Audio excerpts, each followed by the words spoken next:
Hello children, this is your maths teacher, Miss Suchi. Hope you all are utilizing this lockdown period very well. As you have gone in class 8, I wish you all the best for your new upcoming academic session.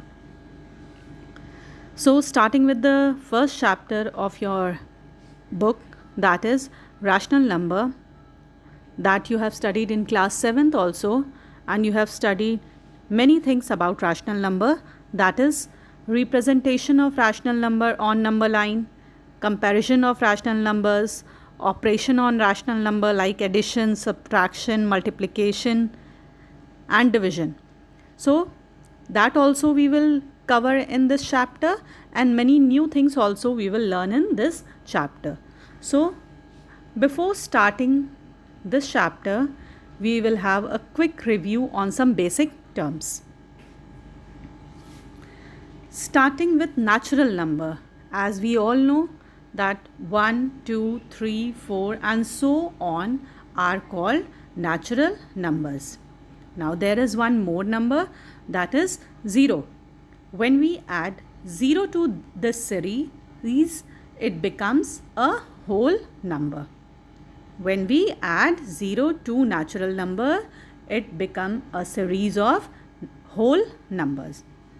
Now, when you make a number line and you can see on the number line there is left hand side and right hand side. On the right hand side of the number line you can see positive numbers, and on the left hand side of the number line you can see negative numbers. Negative numbers are called negative integers and positive numbers are called positive integers. So you can say that when you will add whole numbers, natural numbers, and on the left hand side when you see that numbers which is negative, when you combine all these numbers it becomes a integers. So integers is a combination of positive numbers also and negative numbers also. Next, when you will combine natural numbers, whole numbers and integers, it will give you rational number. Rational number is just, you can say it is simply a fraction. Any number which can be written as fraction is known as rational number. You can see there P upon Q is a rational number, and it is also written that P and Q both are integers. Why it is written that both are integers? Because they can be in positive form also and they can be in negative form also. So that is why it is written it can be integers, where Q or the denominator should not be equal to 0. If the denominator is equal to 0, then it is not a rational number. So you can say that rational number is a fraction where P and Q, or the numerator and the denominator, can be a integer where the denominator should not be equal to 0. So you can conclude that any number that can be expressed as a fraction a upon b, where a and b are both integers. We have taken example of p and q. Here it is written. If there is another example, a and b, and you can say that any number which can be expressed as a fraction a upon b, where a and b are both integers but b cannot be 0. So you can say 1 upon 2 and 2 upon 3, or you can say minus 3 upon 4, all are fraction and they can be expressed, or you can say that they can be said as rational numbers.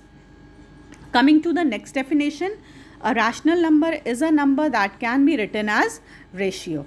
That means it can be written as a fraction, that we have discussed earlier also. It can be written as a fraction in which both the numerator and the denominator are whole number. Next, what is written? The number 8 is a rational number. Why you can say 8 is a rational number? Because 8 you can write as a fraction. How you can write as a fraction? 8 upon 1, you can write it. 8 upon 1 is a fraction, so it will be a rational number. So you can say that every fraction is a rational number. Okay, clear? Next, we will study about the properties of addition of rational number. There are some properties, that is closure property, commutative property, associative property, rearrangement property, and property of 0. We will discuss about closure property, commutative property, associative property, and property of 0. So starting with the first property, that is closure property of addition of rational number. According to this property, the sum of two rational number is always a rational number. That is, if you are having two rational numbers and when you will add that two rational number, the answer will also be a rational number. For example, if A upon B and C upon D are two rational number, then A upon B plus C upon D, whatever answer will come, that will also be a rational number. One example is also given, 1 upon 3 and 3 upon 4. Both are rational number. When you have added that, the answer is 13 upon 12. That is also a fraction and it can be said as rational number. Next property is commutative property of addition of rational number. According to this property, you can say that two rational numbers can be added in any order. Thus, for any two rational number, if you are having two rational number, for example, A upon B and C upon D, if you will add A upon B, the answer will be same as when you will add C upon D plus A upon B. For example, you can say 1 upon 2 plus 1 upon 3 will be equal to 1 upon 3 plus 1 upon 2. Same answer will come. Means when you will change the order, the answer will be same. You can see the example also. 1 upon 2 plus 3 upon 4, answer is coming 5 upon 4. And when you have changed the order, means 3 upon 4 you have written first and then you have written 1 upon 2, then also answer is coming 5 upon 4. Therefore, you can say according to commutative property that two rational number can be added in any order. Associative property of addition of rational number. According to this property, previous property we were taking two rational number. In this property, we will take three rational number. While adding, according to this property, while adding three rational numbers, they can be grouped in any order. Three rational numbers are there. You can group it in any order and then you can add, answer will be same every time. That is, if any three rational numbers like A upon B, C upon D and E upon F, we can say that if you are adding A upon B and C upon D first and then you are adding E upon F, that will be equal to A upon B plus in bracket C upon D plus E upon F. Answer will be same for both the side, left hand side and right hand side. One example is also given. You can go through the example.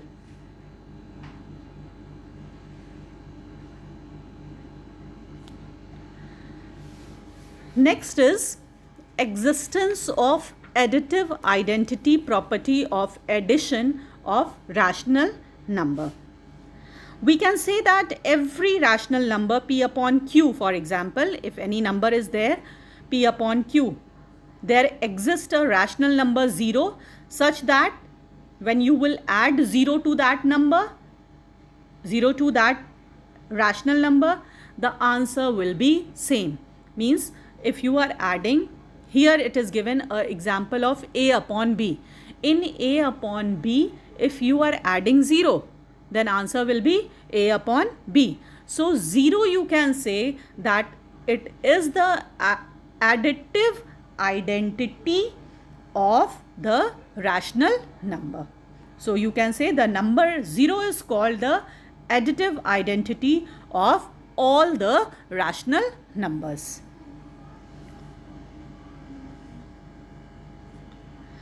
Next is existence of additive inverse property of addition of rational number.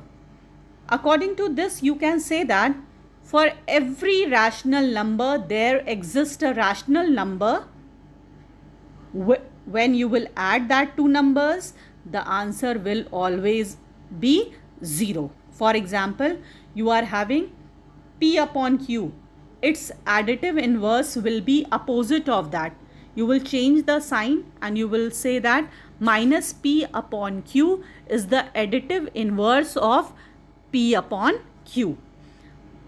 Next, when you will add p upon q plus minus p upon q, the answer will be 0. Here example is given, for every rational number a upon b, there exists a rational number called minus a upon b, such that a upon b plus minus a upon b will always give 0.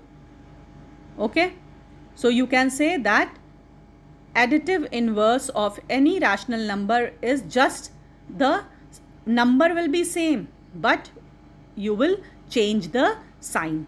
For example, if any number is there 1 upon 2, the additive inverse of that rational number will be minus 1 upon 2. If any number is there, any rational number is there, minus 1 upon 2, additive inverse for that rational number will be plus 1 upon 2. Number will be same, only you will change the sign. Got it? So we have studied about rational number and the properties of addition of rational number. Next we will come to the exercise, that is 1.1.